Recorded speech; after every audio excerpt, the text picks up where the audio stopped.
자, 안녕하세요. 여승재 전문가입니다. 앞 시간에 제가 이번 주 금주 국제금융 주요 이슈 및 전망에 대해서 설명을 드렸죠. 이제 속담으로 시작을 한다 이렇게 말씀을 드리면서 알아야 면장을 한다. 이 답답한 증시에서 꼭 알고 계셔야 되는 주간 주요 이슈 및 전망을 말씀을 드렸습니다. 자, 해서 두 번째 바로 이어서 말씀을 드리는 내용은요. 아주 쉬운 과매도 매매 기준, 과매도 신호를 기준으로 매수 공략과 리스크 관리를 할 수 있다. 그러니까 알아야 면장을 하는데 무엇을 알아야 이 답답한 벽을 앞에 두고 있는 이 답답한 증시에서 효과적으로 대응을 할 수 있느냐, 그 부분으로 넘어가는 거예요. 자, 먼저 그런 부분을 이해하시기 위해서는 코스피 종합주가 움직임을 나타내는 캔들에 이 위험자산을 선호하게 하는 또는 회피하고자 하는 이 중요 이슈에 의한 심리가 녹아 있다라는 전제를 깔고 보실 필요가 있겠습니다. 라는 것이에요. 그래서 제가 캔들 교육 영상을 올려드리면서도 설명드린 내용이기도 하지만 이 캔들, 당일 만들어지는 6시간 반짜리의 캔들은 매매 참여자들이 만들어낸 결과물이다. 그런 설명을 드리기도 했었죠. 그래서 앞전 시간에 말씀을 드렸던 이 내용들, 국제금융 주요 이슈 및 전망, 앞으로 영향을 미칠 내용들도 있지만 오늘 오전에 영향을 미친 내용도 있죠. 미 상원에서 경제지원법안 부결. 근데 그게 오늘 밤 현지 시각으로 23일 또 최종 표결이 이루어질 것이다. 알고 계셔야 된다. 그 영향, 그 반응이 내일 시초가에 어떻게 나올 것이며 시초가 이후 미국 지수 선물이나 중국 증시 움직임에 따라서 어떻게 반응을 보이면서 움직일 거냐, 위로 갈 거냐, 아래로 갈 거냐, 그때의 기준이 필요하다는 거죠.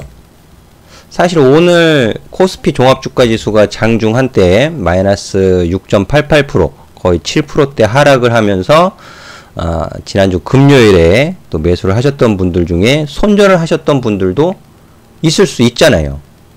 기준이 없으면. 그렇죠? 그래서 이제 어떤 요인이 시장에 영향을 주는지 알았다면, 인지를 하고 있다면 이제 그거에 맞춰서 효과적인 대응을 해보자는 거예요. 효과적인 대응을 해보자. 그래서 방금 말씀을 드렸지만 기준이 없었다면 장중 마이너스 6.88% 프로그램 매매 효력 정지, 매도 사이드카가 발동이 되면서 또 일부 종목에서는 우리 개인 투자자분들이 손절을 했을 가능성도 있었더라라는 거죠.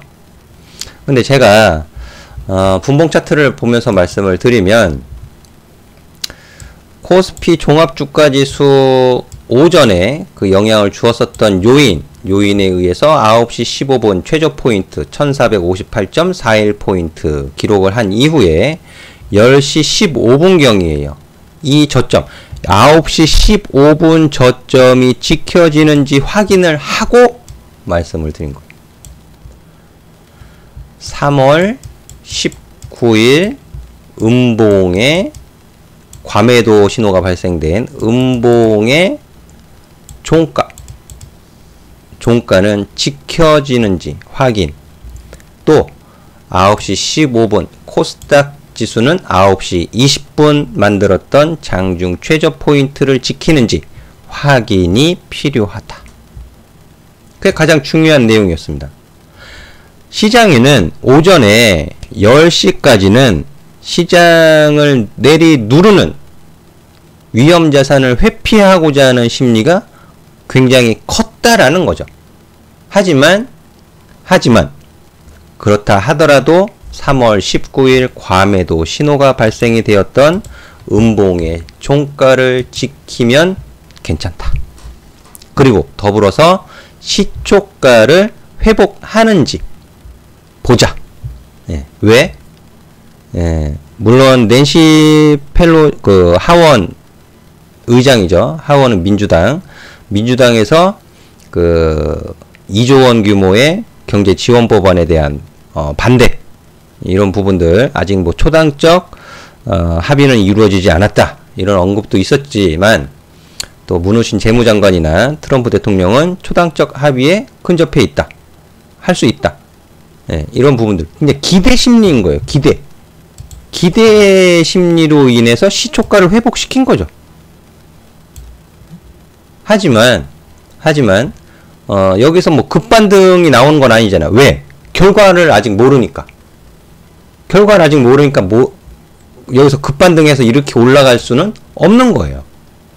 결과에 따라서 내일 또 증시가 화답을 할 수도 있고, 또는 이 확진자 수 증가든 또 부결이든 또 안 좋은 악재로 인해서 이 종가를 깨고 내려가든 움직임이 나올 겁니다. 거기에 맞춰서 대응을 하셔야 된다는 소리예요. 거기에 맞춰서 대응을 할 수 있다, 그렇게 말씀을 드리고 싶은 건데, 이 과매도 신호를 보시면 굉장히 뭐 여러 번 떠 있습니다, 신호가. 근데 이거를 일일이 다 설명을 드리기는 너무 오래 걸리겠죠. 해서 2019년도 기준으로만 설명을 좀 드려보도록 할게요. 똑같습니다, 대응하는 건. 다르지 않아요. 자, 2019년도 5월 9일서부터 과매도 신호가, 일간에서 과매도 신호가 발생되기 시작을 했는데, 주간 기준으로 과매도는 2019년도 1월달 그리고 8월에 떴어요. 5월에는 과매도 신호가 뜨지 않았습니다. 5월에는 일간에서는 과매도 신호가 발생이 되었지만 1월 이후에 과매도 주간 기준으로는 8월에 떴다라는 것이 중요한 거예요. 그래서 제가 얼마 전에도 일간 흐름에서의 과매도 신호보다 주간 기준에서의 과매도 신호, 그리고 과매도 신호 이후에 양봉 캔들이 나오는지가 매우 중요하다. 주간 기준에서 양봉 캔들, 이번 주에 양봉 캔들이 나오려면 일간 증시에서는 과매도 신호가 풀려야 할 거예요. 분명히. 그런 부분들 알고 계셔야 하겠고, 자, 본격적으로 보도록 하겠습니다. 일단 5월 달에 5월 9일 과매도 신호가 뜨면서 5월 29일까지 과매도 신호가 이어졌어요. 중간중간 하루 이틀 풀린 적도 있었지만, 자, 음봉의 종가. 음봉의 종가. 지켜줘야 되는 거예요. 과매도 신호가 풀리기 위해선, 반등을 주기 위해선. 그럼 매수 공략은 양봉이 나오는지 확인을 하셔야 된다라는 뜻이죠. 아, 나올 거야. 그게 아니고, 나올 거야가 아니고 나오는지 확인. 자, 이날 5월 29일 종가가 2023.32포인트예요. 2023.32포인트. 자, 과매도 신호 풀리면서 양봉 캔들 나오고 반등을 줍니다. 반등을 주지만 처음 과매도 신호가 발생이 되었던 음봉의 시가를 넘어가지는 못했어요. 그리고 이 당시 증시에 영향을 주었던 미중 무역 분쟁 이슈가 해소된 것도 아니었죠. 여기서도 좋아질 거야, 나빠질 거야, 그런 기대, 전망에 의한 결과물들만 만들어지는 거였어요. 뭐 하나 해소된 건 없었습니다. 그죠? 제 말이 맞죠? 확인! 과매도 신호가 발생이 되었던 음봉의 종가를 지키는지 확인. 내려왔으면 확인. 2023포인트니까 2020포인트 정도 되겠죠. 자, 그거를 휘리릭 저항 깨버리고 과매도 신호가 다시 발생이 됩니다. 양봉 나왔어요. 다음날 음봉 나왔고요.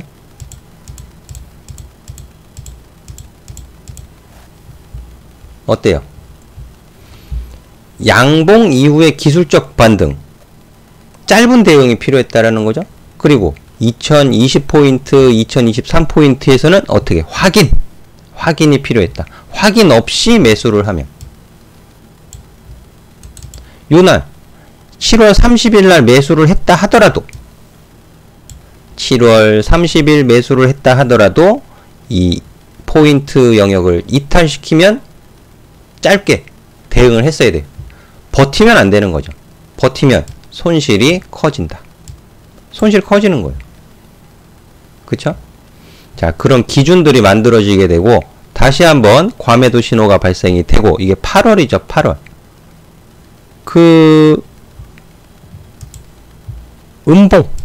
음봉의 종가. 자, 여기가 가장 낮은 음봉의 종가잖아요. 8월 7일. 여기 종가가 1909.71포인트네요. 자, 8월 16일 장중 저가 1911.72포인트까지 내려갔지만, 이때는 뭐예요? 확인이죠, 확인. 지키는지 못 지키는지 확인. 양봉이 만들어졌으면 뭐예요? 매수의 신호로 볼 수 있는 거죠. 매수의 신호. 깨지면 버릴 거야. 위로 올라가면 과매도 신호 안에 있었던 음봉의 시가 자리는 뭐예요? 저항이죠. 위로 저항들이 남아 있어요. 이 저항 구간에서는 차익 매도 관점에서 대응을 할 수 있는 거죠. 네. 그리고 돌파하면서 한 번에 못 넘어갔잖아요. 음봉도 나오고 윗꼬리도 달고 돌파하면서 과매수 신호가 발생이 됩니다. 과매수 신호에 따른 대응 방법은 뭐겠어요? 양봉의 시종가가 훼손되면 안 되는 거죠. 그럼 조정을 암시하는 거잖아요. 양봉의 시종가를 훼손시키면 안 된다. 훼손시키기 전까지는 뭐예요? 홀딩. 훼손, 매도. 자, 다시 여기서 머뭅니다. 하루 이틀, 2, 3일 지지하려는 듯. 과매수 신호가 발생이 되었던 고점 넘어가는지 보자. 저항받다가 돌파. 과매수 신호. 자, 그러면서 쭉 내려보시면 하필 2020년 2월. 자, 여기잖아요. 기준이 되었었던 2020포인트 영역. 여기에서 과매도 신호가 또 뜬 거예요. 또.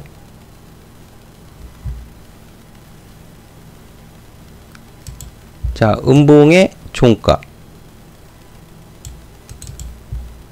과매도 신호 풀리면서 양봉 짧은 반등 줬지만 그 음봉의 종가가 깨지면서 이탈되면서 급락이 진행이 된 거죠.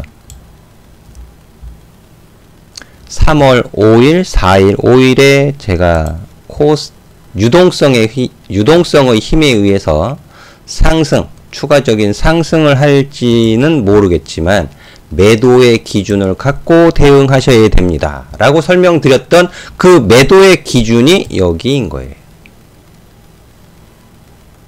그 매도의 기준이 여기였다. 이 양봉의 시가를 깨면서부터는 저항이에요. 저항. 그게 기술적인 단기 저항이다. 자, 2월 28일 날 과매도 신호가 발생이 되었던 종가 1987.01. 그 치수 구간을 갭 하락시키면서 3월 9일 장중 고가 1989.50. 이 시가, 이 종가에서 걸린 거죠. 위로 못 올라가면서는 힘들구나. 지금 역시 마찬가지입니다. 지금 역시 마찬가지예요. 이 과매도 신호가 아직까지 풀리지 않고 있는 과매도 국면에 진입해 있는 상황에서 이 음봉의 종가를 지키는 것은 굉장히 중요하다. 이번 한 주 주요 국가들의 경제 지표도 발표가 되고 또 오늘 당장 또 오늘 밤 상원 표결도 있고 한데 이 음봉의 종가를 지키는지 못 지키는지가 단기적인 대응에 있어서 중요 기준이 된다. 쉽죠? 어렵지 않습니다. 근데 막상 장중에 이것을 이탈시키고 지지고 볶고 변동성이 커져 있는 상태에서 우리 개인 투자자분들이 대응하기가 결코 쉽지는 않다라는 것을 저 또한 잘 알고 있습니다. 하지만 기준을 잡고 보시는 분과 기준을 잡지 못하고 보시는 분은 분명히 차이가 있습니다. 라고 마무리해서 말씀을 드리도록 할게요. 그래서 과매도 신호, 과매도 국면에 진입해 있는 증시 상황에서 이 음봉의 시종가 이후 어떤 흐름이 전개되는지 여부에 따라서 관련된 종목들, 보유하신 종목들의 비중을 축소하거나 혹은 또 추가 매수 또는 신규 매수 중요 공략 자리가 제공이 될 수 있으니까 아주 중요하게 좀 보시면 더 좋을 것 같고요. 자, 끝으로 주간 흐름에서 일단은 첫 거래일이지만 주간 첫 거래이지만 양봉 캔들을 만들어 놨다라는 부분, 이 주간 기준에서 과매도 신호를 탈피하기 위해서는 시초가를 지키는 상승이 무엇보다 절실히 필요하다. 그리고 지난주의 종가, 일단 지난주의 종가는 저항이에요. 저항. 종가가 1566.15포인트, 그러니까 1550에서 1560, 1570포인트 구간은 저항을 받을 수 있다. 그렇게 말씀을 드릴 수 있겠습니다. 자, 항상 성공 투자 응원해 드리도록 하겠고요. 증시가 어려울수록 좀 심플하고 명확한, 명료한 기준을 갖고 대응하시면 그래도 좀 쉽지 않을까, 이런 뜻에서 설명을 드려봤습니다. 항상 성공 투자 응원해 드리도록 하겠습니다. 감사합니다.